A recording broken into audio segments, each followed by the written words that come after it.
Hi Twirlers, I thought it might be useful just to explain a little bit about what an action is and what it does. I can't obviously do a full training course on it, but I can maybe just lift the mystique on actions for you a little bit.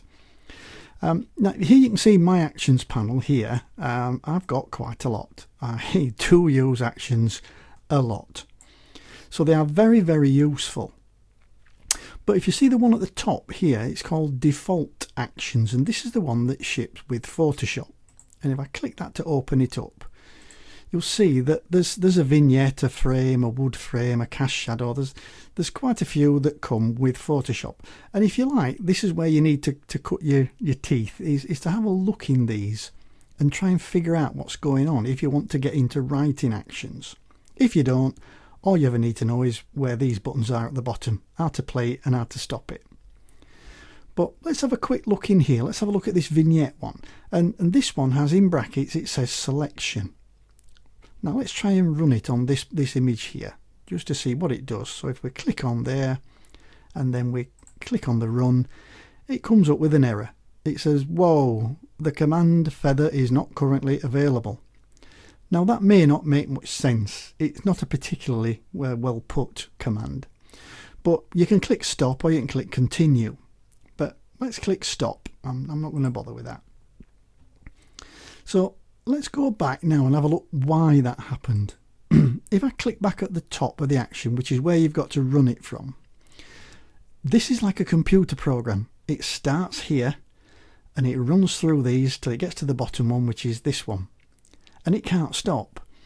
And if there's anything in the middle that it's asking for, then it throws its teddies out of the cot. It says, well, hang about, you're not giving me the right thing.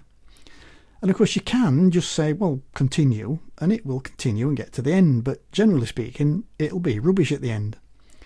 And it's a bit like making a cake and then saying, well, I ain't got any flour.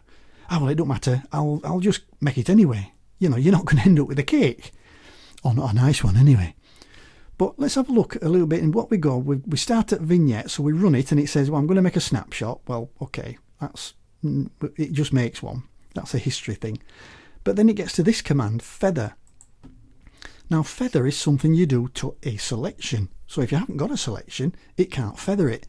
And then it throws its teddies out at cot and goes, well, I can't feather anything, what am I going to do? And that's when it generates the error message.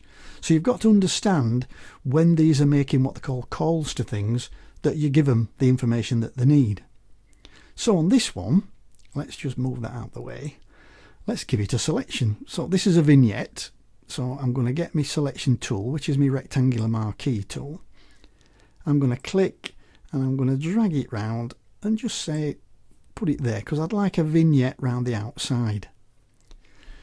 And so I'm now going to run the action. Now to run it, I've got to click on the first one. So I'm going to click on vignette where it says selection. And I'm now going to run the action. But now you see it comes up and it says, oh, well, I found a selection.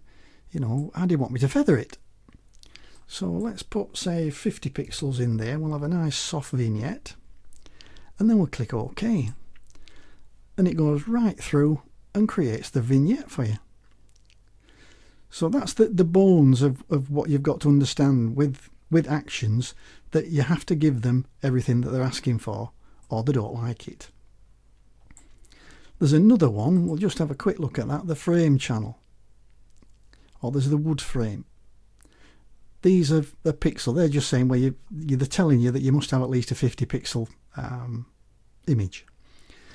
Cast shadow type, that means it's a cast shadow on text. So you've got to have some type in it or it won't work. So we'll just have a look at the wood frame one. And we'll give that a run. And it tells you it must be a minimum of 100 pixels wide and tall. Well, yeah, we know it is. Click continue. And it runs through all this set of actions and it puts a frame around it. And if we look in the layers panel here, you can see it's done quite a lot.